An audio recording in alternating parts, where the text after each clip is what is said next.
আসসালামু আলাইকুম। আজকে রান্না করব চুই ঝাল দিয়ে মুরগির মাংস। এইটা কিন্তু দোকান থেকে কিনে আনা চুই ঝাল না, একদম গাছ থেকে কেটে আনা কাঁচা চুই ঝাল। প্রথমেই তেলের মধ্যে হাফ কাপ পরিমাণ পেঁয়াজ কুচি করে কেটে দিয়ে দিব। পেঁয়াজগুলো গোল্ডেন ব্রাউন কালার করে ভেজে নিয়েছি। দিয়ে দিব 1 টেবিল চামচ আদা বাটা, 1 টেবিল চামচ রসুন বাটা। চুলার জালটা একদম লো আঁচে রেখে আদা বাটা আর রসুন বাটা পেঁয়াজের সাথে ভেজে নেব। পেঁয়াজের সাথে আদা আর রসুনটা ভেজে নিলে আদা আর রসুনের যে কাঁচা স্মেলটা থাকে ওইটা একদমই চলে যায়। একটু ভাজার পরেই দেখবেন সুন্দর একটা স্মেল বের হচ্ছে। এই সময় এইটার মধ্যে দিয়ে দিব হাফ কাপ পরিমাণ পানি। এইবার একে একে সব মশলাগুলো দিয়ে দিব। প্রথমেই দিয়ে দিচ্ছি স্বাদমতো লবণ, দিয়ে দিচ্ছি 1 চা চামচ ঝালের গুঁড়া, হাফ চা চামচ হলুদ গুঁড়া। ঝালের পরিমাণটা আমি একটু কম দিয়েছি কারণ চুই ঝালে অলরেডি অনেকটা ঝাল থাকে। দিয়ে দিব 1 চা চামচ জিরা গুঁড়া, 1 চা চামচ ধনিয়া গুঁড়া। দিয়ে দিব দারচিনি, লবঙ্গ, এলাচ, গোলমরিচ আর তেজপাতা। চুই ঝালের মধ্যে অলরেডি যেহেতু নিজস্ব একটা ফ্লেভার থাকে তাই অতিরিক্ত এক্সট্রা কোনো মশলা দেওয়া লাগে না, বেসিক মশলাগুলো দিলেই হয়ে যায়। সব মশলা দেওয়া শেষ, এখন সবকিছু ভালো মতো মিশিয়ে নিচ্ছি। এই পর্যায়ে মশলাগুলো ঢাকনা দিয়ে ঢেকে কষিয়ে নিব।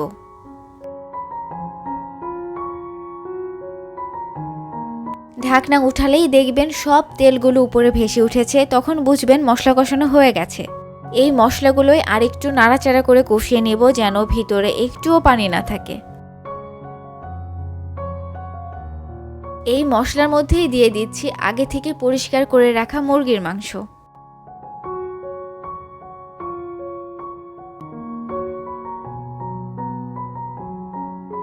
মশলার সাথে মাংসগুলো খুবই ভালো মতো মিশিয়ে নিচ্ছি।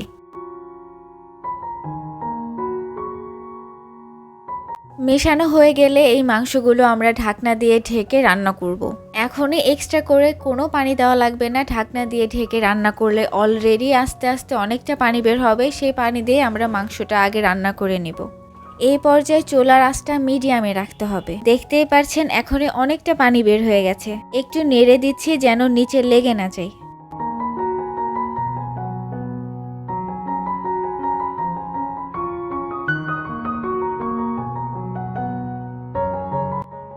আবার ঢাকনা দিয়ে ঢেকে কিছুক্ষণ রান্না করে নেব।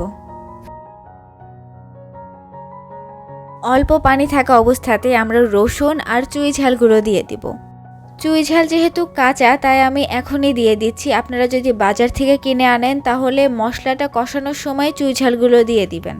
আর আমার বাসায় যেহেতু ছোট রসুন ছিল না তাই আমি বড় রসুনেরই কয়েকটা কুয়া দিয়ে দিয়েছি। আপনারা চাইলে ছোট রসুনগুলো দিয়ে দিতে পারেন, দেশি যে রসুনগুলো পাওয়া যায়, তাহলে টেস্টটা অনেক বেশি বেড়ে যায়। মাংসের সাথে চুই ঝাল, রসুন সবকিছু ভালো মতো মিশিয়ে নিব।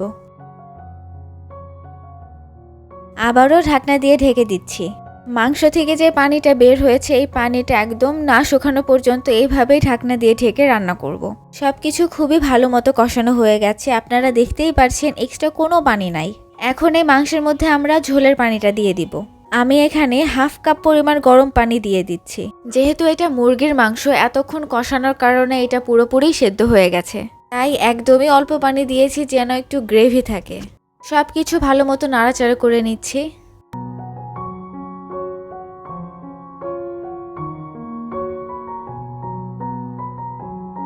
এখন ঢাকনা দিয়ে ঢেকে রান্না করে নেব।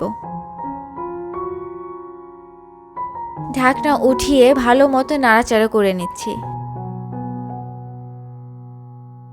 এই তো রেডি আমাদের মুরগির মাংস দিয়ে চুই ঝাল। আমরা তো সবসময় বাজার থেকে কিনে চুই ঝাল খাই, কিন্তু কাঁচা চুই ঝালের যে এত টেস্ট এটা কেউ না খেলে আসলে প্রকাশ করা যাবে না।